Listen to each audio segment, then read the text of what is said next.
They climbed in darkness before any light touched a Montana sky. A small group of Crow scouts, men who had spent their entire lives reading this country the way a physician reads a body, made their way to a high ridge the Crow people called the Crow's Nest. It sat above the divide between the Rosebud and Little Bighorn drainages, elevated enough that on a clear morning, a man with good eyes could see 30 miles in any direction.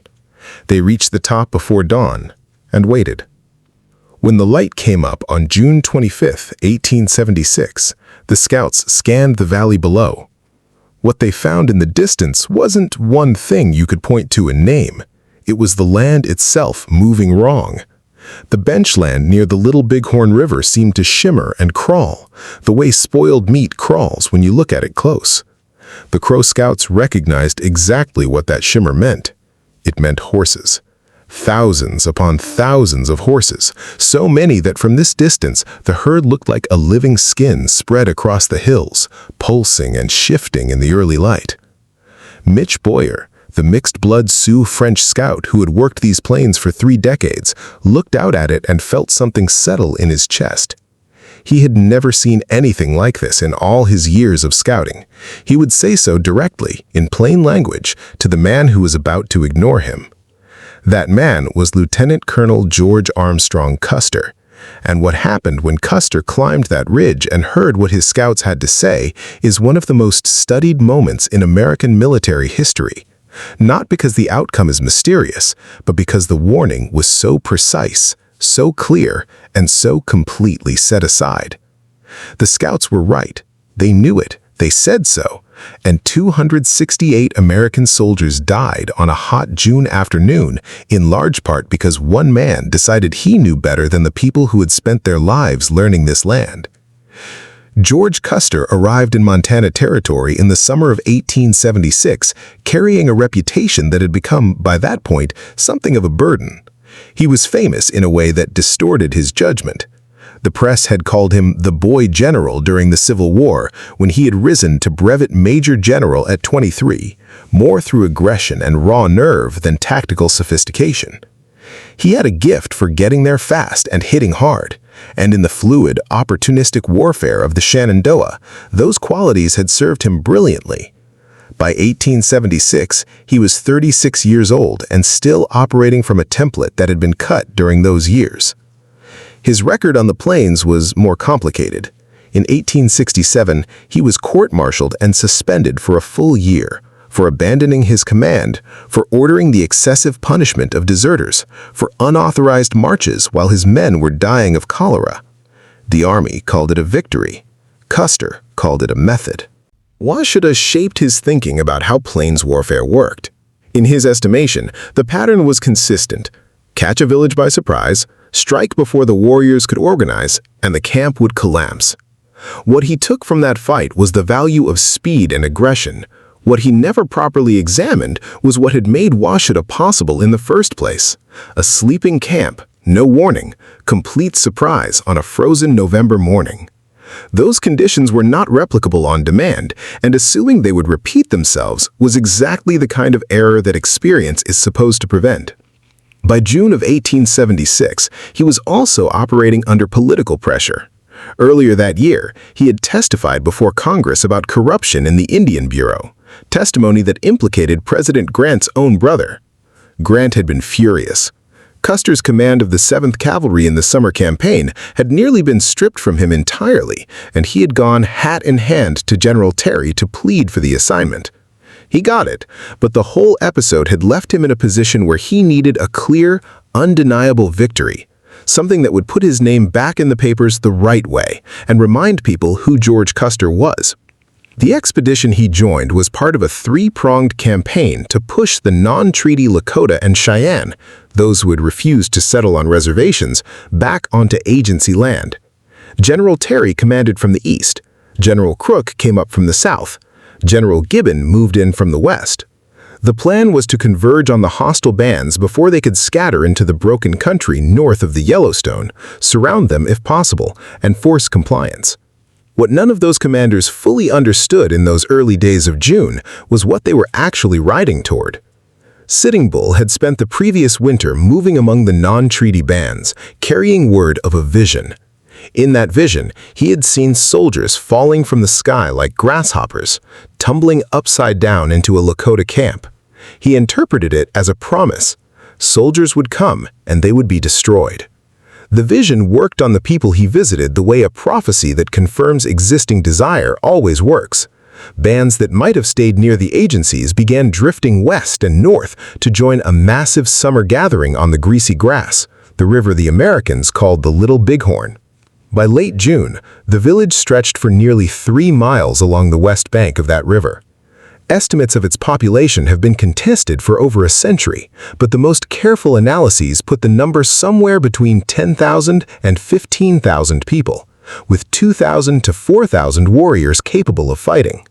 The 6 tribal circles, Hunkapapa, Oglala, Miniconjou, Sans Arc, Blackfeet Lakota, and Northern Cheyenne were all present. Many of those warriors carried repeating rifles, Winchesters and Henrys obtained through reservation trade, weapons that in some cases outclassed what the soldiers riding toward them were carrying. The expedition had also been swelling in the weeks leading up to late June in a way the Army had not tracked. Agency Indians, men and women who ordinarily lived on reservation land and counted as pacified, had been leaving in growing numbers to join the summer camp, drawn by Sitting Bull's reputation and by the knowledge that the free-roaming bands were assembled in greater strength than anyone had seen in years. Each week that passed, the village grew. By the time the 7th Cavalry began closing on it, the camp was far larger than the most recent Army intelligence had suggested, and it was still growing. The village also had an advantage that no weapons inventory could fully capture. The warriors were fighting to protect their families. That changes what men are willing to do and how long they are willing to sustain it. Custer's 7th Cavalry had approximately 647 men.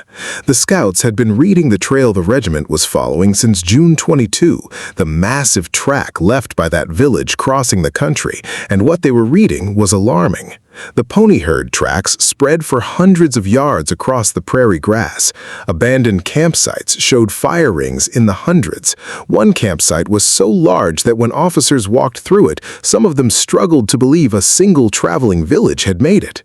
A few suggested it might represent multiple converging bands, which was exactly right, and made the situation considerably more dangerous than a single large camp.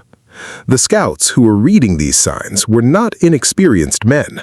Boyer was a veteran who had spent his career in this region. Half Yellowface was a Crow war chief with battles behind him. White Man Runs Him, Goes Ahead, and Harry Moccasin had grown up in this country and knew its people and its geography with the intimacy that comes only from a lifetime spent in a single landscape. They had no reason to misread what they were seeing, and every professional and personal reason to be accurate. Bloody Knife, the Arikara scout, who had ridden with Custer since 1873 and whom Custer trusted above almost any other, had been watching that trail grow wider and fresher for 3 days. He was not a dramatic man, he was methodical, which was precisely why Custer valued him. But as the regiment moved deeper into this country, Bloody Knife was doing the kind of arithmetic that experienced scouts do, matching what he read in the earth against what he knew about the people who had left it. And the numbers kept returning the same answer. Whatever was at the end of that trail was not going to run. The night of June 24 damaged the regiment in ways that would matter the next afternoon. Custer pushed the column on a march through rough, broken country in near total darkness, trying to get into position for a dawn reconnaissance of the divide. The march was punishing. Men fell asleep in their saddles. Horses stumbled on ground they couldn't see. By the time the column halted in the early morning hours of June 25, the men were exhausted, and the horses had not been properly watered in hours. They had not rested enough to fight well, and they would be asked to fight before the day was much older. The Crow scouts went up to the Crow's Nest while the column rested below. Boyer and the Crow scouts made the climb in the pre-dawn dark and waited for enough light to see. When the light came, they saw the horse herd and they saw the smoke from the cooking fires, and they understood exactly what they were looking at.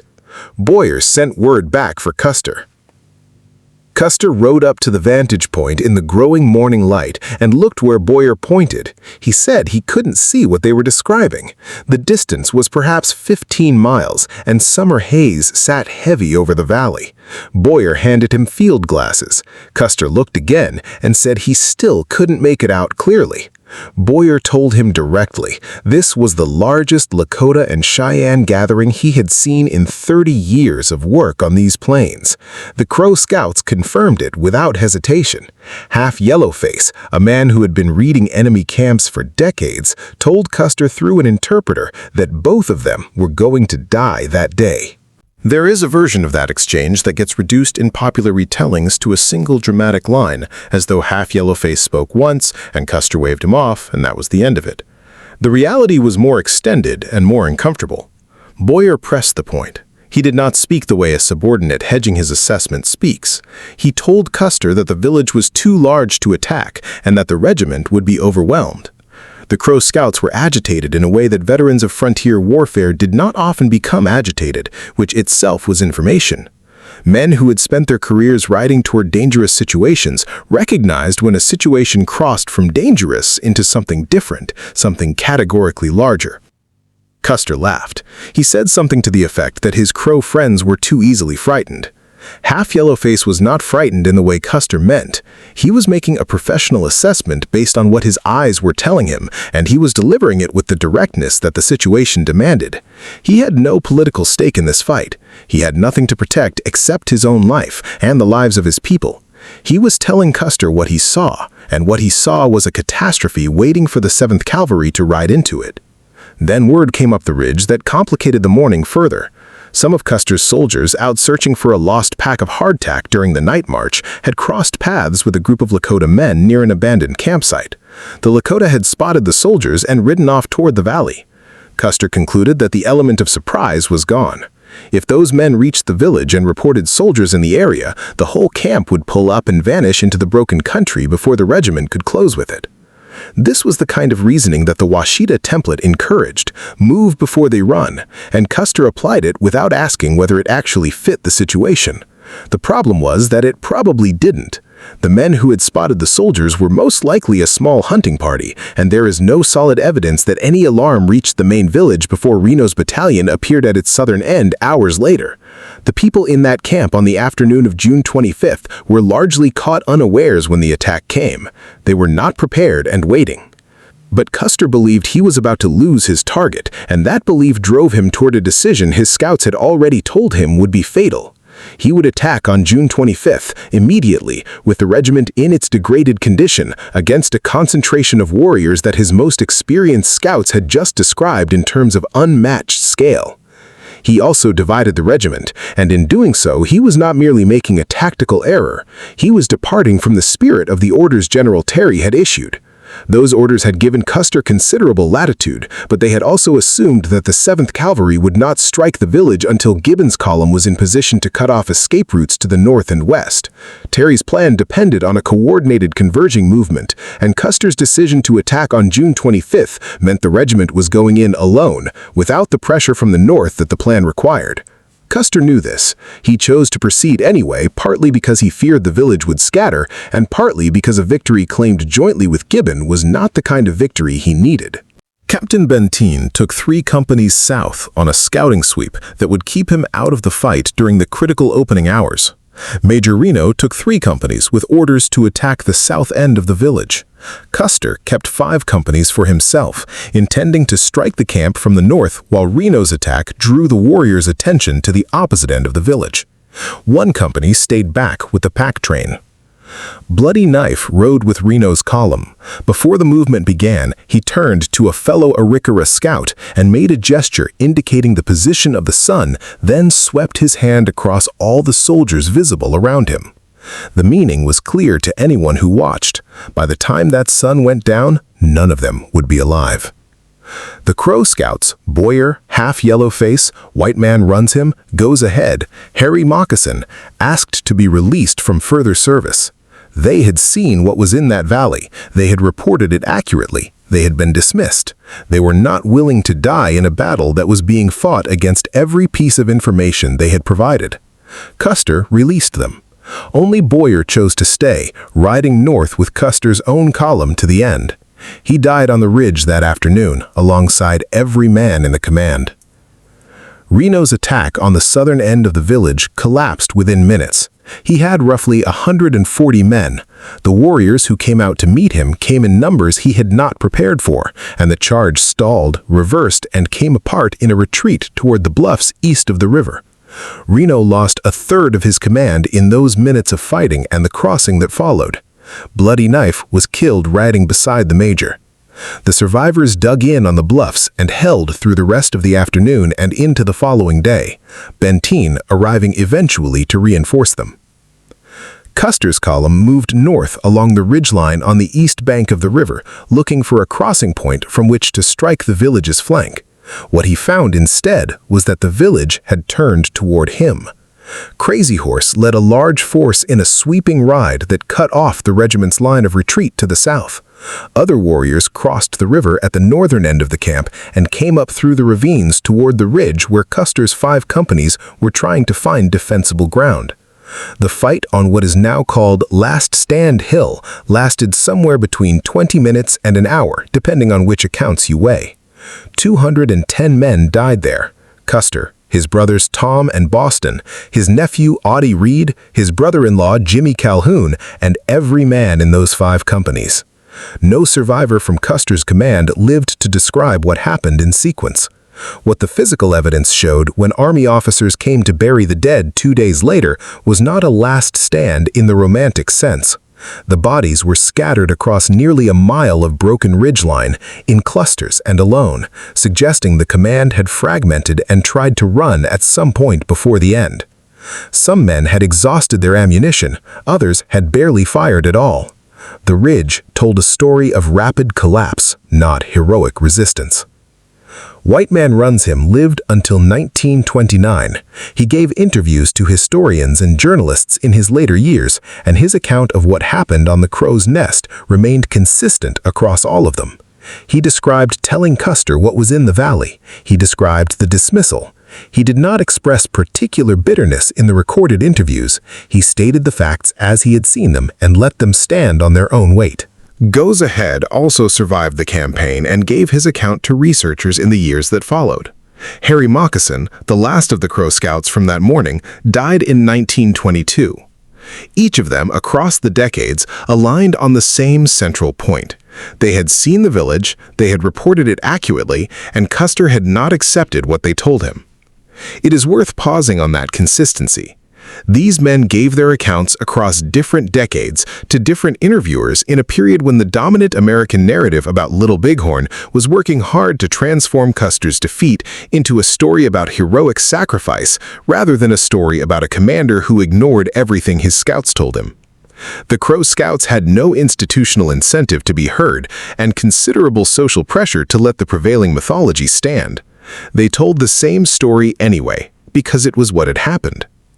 The question of why Custer did not listen has occupied historians for a century and a half, and the answers tend to fall into 2 categories.